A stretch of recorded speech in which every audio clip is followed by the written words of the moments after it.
Hi everyone, Christina here. Welcome to another card video at my YouTube channel and blog. Today I am kicking off Art Impressions Week. All week long I'll be sharing different types of stamps or interactive project sets from Art Impressions. And today I'm going to be showing one of their Flutters project sets. So it comes with the dies, the brads, the stamps, everything you need to create this Flutters card. So I'm actually going to be using the instructions that come with the set, kind of some loose instructions. They're a little bit hard to understand, or can be, so I'm going to try to walk you through what I did to create this card, and hopefully it will clarify some of the more confusing areas of this interactive card design. Starting out by stamping the images in intense black ink from Simon Says Stamp, and I'm stamping these onto some Neenah Classic Crest Solo White cardstock. This is the 80-pound version, so it's not too thick and it should be really easy to die cut and work with to create the interactive element of the card. Stamping this twice so that I get a nice, stark, solid black line. And I'm using a MISTI tool for this exact reason.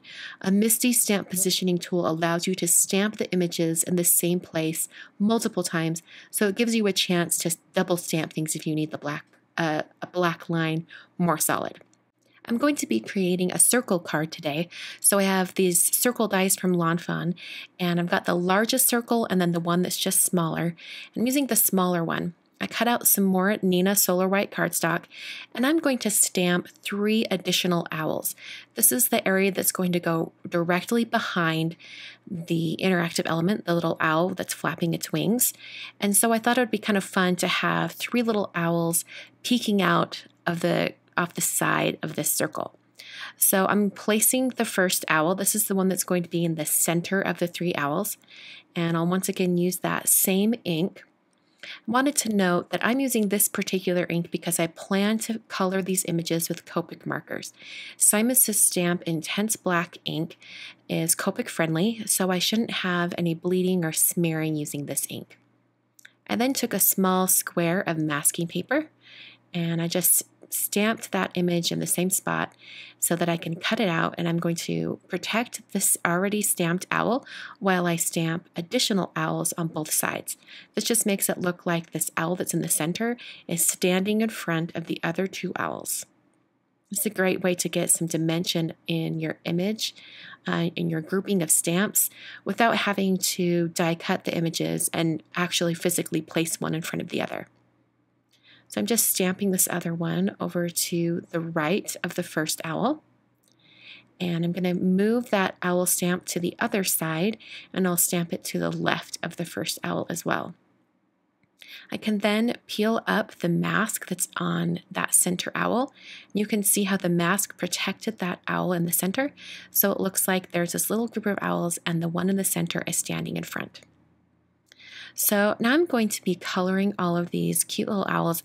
As I said in the past, I love that Art Impressions has an example of the colored images on the front of their packaging. So I'll be using that particular colored image as a guide for where to add the shading and all the different colors on the set of owls. So I'm going to speed up the video here and have some music playing. But before I do that, I want to tell you a few things about coloring these owls. I colored them basically in the same kind of color tone per owl. You'll see that I'll change the different kind of color groupings when I move on to the other owls. I also ended up using the same orange shade on all of their feet and all 4 beaks. And then at the very end, when I was done, it took a black pen and darkened up the pupils on their eyes. This just gives them a little bit more of a bright look. Even though I did stamp these multiple times, sometimes with eyes or something that's that really little, the detail is sometimes lost. So it's a really great idea to darken up eyes when you color images like this. So here we go. I'm going to color the last 3 owls and turn on some music.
So there is all of the coloring finished. I like that black background.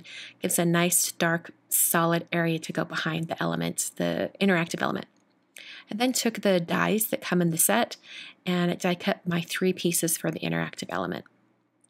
Okay, so I'm just planning exactly where the owl is going to be on my card, and then I'm planning where I need to have the little pull tab. It's going to go behind that circular panel, so I want to make sure it's in the right spot, and it's also kind of going to go right in the center of the owl. So I'm marking where that little slit should be. I'm also marking that with a horizontal line using a pencil. And then there are some additional little dies that come in the set. There's 2 little dot dies, and then there's a little line. I'm going to use the little line die, and that actually cuts out the little slot for the tab to go in. You don't have to have the tab going behind the panel that your interactive element is on, but I think it gives a little bit more of a finished look. I then cut a strip of white cardstock that's going to be the tab, and I put the 2 little dot die on that one as well. So now you can see it cut out that little area, and I also have the pull tab with the 2 dots in it. Now, I didn't cut my pull tab narrow enough, so I will modify that.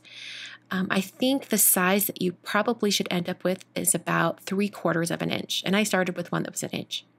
So to put this element together, you're going to put the wings on and attach them with brads, and you're using the holes that are cut that are nearest the center of the wing. So it's not the one right on the tip. You want to make sure that your pull tab fits right through that area. And I'm going to take some thread or string, or you could use anything that's like that. I'm just using 3 strands of embroidery floss.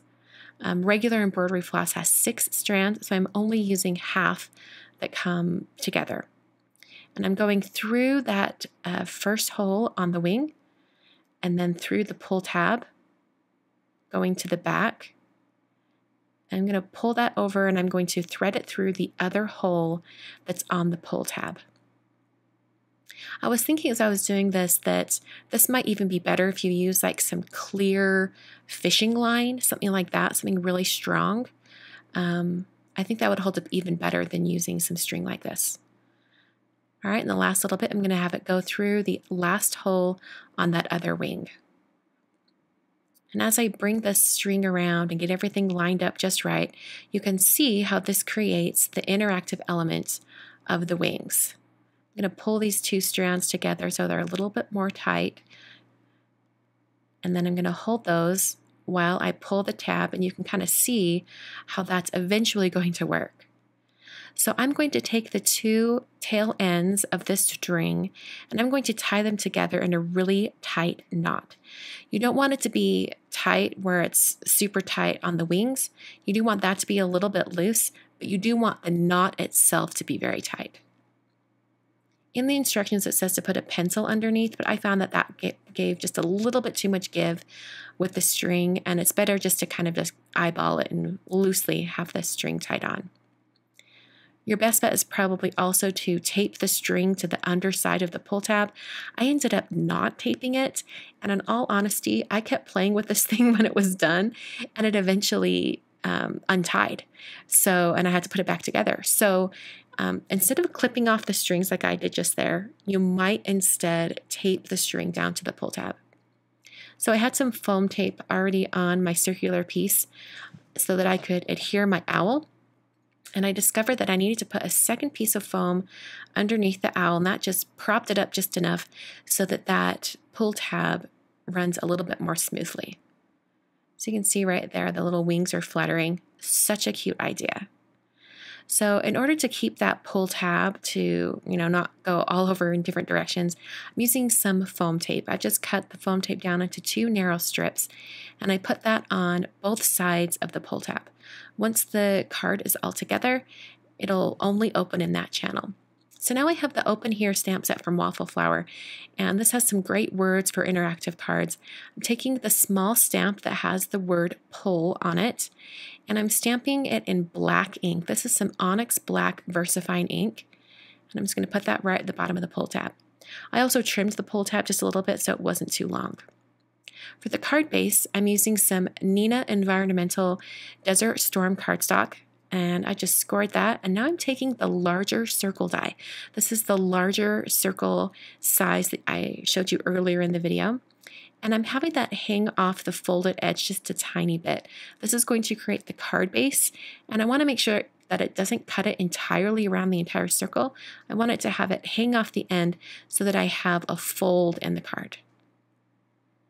So I'm going to put a bunch of foam tape on the back of this designed element for my card, and then very carefully, making sure that pull tab is still in the channel, I'm going to press it down onto my card base. So the basic design of the card is finished. I'm just going to add a few little additional elements just to finish off the design.